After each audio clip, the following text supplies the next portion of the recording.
Señor mío y Dios mío, creo firmemente que estás aquí, que me ves, que me oyes. Te adoro con profunda reverencia, te pido perdón de mis pecados. Y gracia para hacer con fruto este rato de oración. Madre mía Inmaculada, San José, mi Padre y Señor, Ángel de mi guarda, intercedan por mí. La meditación pasada la dividimos en dos porque nos extendimos explicando el sentido de la cruz, precisamente comentando aquel pasaje del Evangelio en el que Jesús reveló aquella multitud que le acababa de dar de comer panes y peces multiplicados, pues que el verdadero alimento iba a ser su cuerpo y su sangre, ¿no? Y se fueron escandalizados porque no estaban dispuestos a seguir esa doctrina, porque no entendían, y se volteó con los apóstoles y les dijo, ustedes también se quieren ir.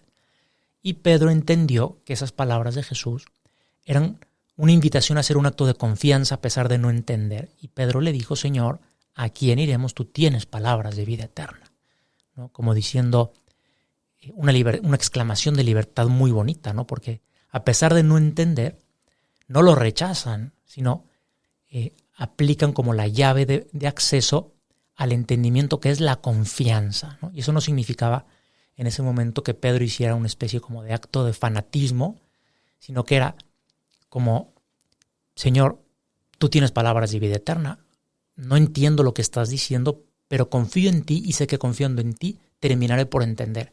¿Y cuántas veces nosotros no tenemos que hacer lo mismo, ¿no? Que no entendemos qué nos pasa muchas veces, qué nos pide Dios, pero confiamos.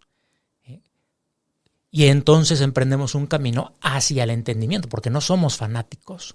Siempre hacemos las cosas por algo, pero muchas veces no las entendemos de primeras, ¿no? Sino tenemos que confiar, como confiamos en nuestras madres, y poco a poco vamos entendiendo el sentido de lo que el Señor nos está pidiendo, ¿no? Porque Pedro tenía esa seguridad de que en ti, Jesús, vamos a ser más nosotros mismos. Y este es un punto importante de comprensión de la cruz, porque Pedro estaba diciendo esto en un momento incómodo, ¿no? De sentir la mirada de desapruebo de la gente que se alejaba, pero lo que dijo, lo dijo dispuesto al sacrificio que implica manifestar amor y a profundizar en la amistad con Jesús. Y esto es lo que significa abrazar la cruz. Vamos a pensar en nuestra vida. Hemos hablado tanto de que todos tenemos una vocación, una misión en esta tierra. Bueno, pues al intentar vivirla, experimentamos todos este contraste entre lo que Dios nos pide y lo que nosotros sentimos cuando no entendemos, ¿no? Y eso le causa pavor a la gente joven, ¿no? Como decir, es que siento que lo que Dios me pide va completamente en otra línea diferente a lo que yo quiero, ¿no? Y hay que ayudar a entender que esa es una falsa dicotomía, ¿no? Porque eso que a veces no queremos es porque sigue nuestro corazón todavía muy manchado por el pecado. Tenemos que irlo purificando para irnos acoplando a la voluntad de Dios, para terminar no solo de entenderla, sino de quererla con todas nuestras fuerzas, con la convicción de que no hay nada mejor en el mundo que hacer la voluntad de Dios. Pero también para nosotros, para nuestro sentimiento, para nuestra afectividad. Nada me da más ganas y más ilusión en mi vida que estar haciendo lo que Dios me pide. O sea, porque descubro que Él, que me hizo, que me creó, Él también puso adentro de mi corazón esas inclinaciones, gustos, afectos. Pero bueno, en lo que llegamos a esa identificación, pues no podemos extrañarnos de que experimentemos contrariedad. Y lo que tampoco podemos pretender es que esa contrariedad no existe, ¿no? Como pensando que, bueno, ya entendí, para hacer la voluntad de Dios, a pesar de que a mí no me gusta, tengo que aniquilar mis sentimientos para que ya nada me contraríe, ¿no? Voy a ser indiferente a todo para que nada me afecte. Voy a educar mi corazón para que no tenga reacción alguna ante las contrariedades que le puedan venir, ya sea a la hora de poner en práctica las enseñanzas de la Iglesia o a la hora de recibir una corrección de los demás o de hacer un favor a mi prójimo que implica esfuerzo o de tratar con una persona que me cuesta un poco más. No se trata de esto. Y este es el punto que queremos subrayar. Crecer en amistad contigo, Jesús, permitir que tú vivas tu vida en nosotros, no se consigue a costa de nuestra propia vida, a costa de no tener nuestros propios pensamientos, deseos, preferencias, sino que por el amor a la cruz transformamos todo aquello de manera que todas aquellas contrariedades lo sigan siendo, pero tomen un nuevo sentido. Muchas veces nos ponemos en la tesitura de no saber qué es lo que tenemos que hacer respecto a una situación. Y nos preguntamos y te preguntamos, Señor, ¿cuál es tu voluntad? Pero quizá equivocadamente pensamos que la voluntad de Dios está escrita quién sabe dónde, o que nos la va a dictar el Papa o un sacerdote, como si fuera la voluntad de Dios una frase externa a mí que me dice la respuesta a esa situación. Sin embargo, tomamos poco en consideración que Dios, antes que decirnos la respuesta, quiere que nosotros la encontremos dentro de nuestro corazón, porque Él nos ha dado un corazón capaz de conocer su voluntad y capaz de amar su voluntad. Y nos ha dado muchísimas cualidades en nuestra manera de ser para descubrir su voluntad, incluso en nuestros propios gustos, preferencias. Allí también está la voluntad de Dios, como dice el dicho por ahí, nadie se casa con la que no le gusta. Así que enfréntate con el Señor y dile, Jesús, tú sabes que te quiero y quiero hacer todo para amarte. E incluso estoy dispuesto a correr el riesgo de equivocarme antes de echarme a dormir o que me digan qué es lo que tengo que hacer. Es decir, a veces una tentación muy, muy común en nuestros días es la tentación de la pasividad, ¿no? Pensar que la voluntad de Dios se va a manifestar quién sabe cómo, ¿no? Que me va a caer un rayo en la cabeza y me va a pintar el pelo de colores, ¿no? Y mientras no ocurra eso, pues entonces no hago nada.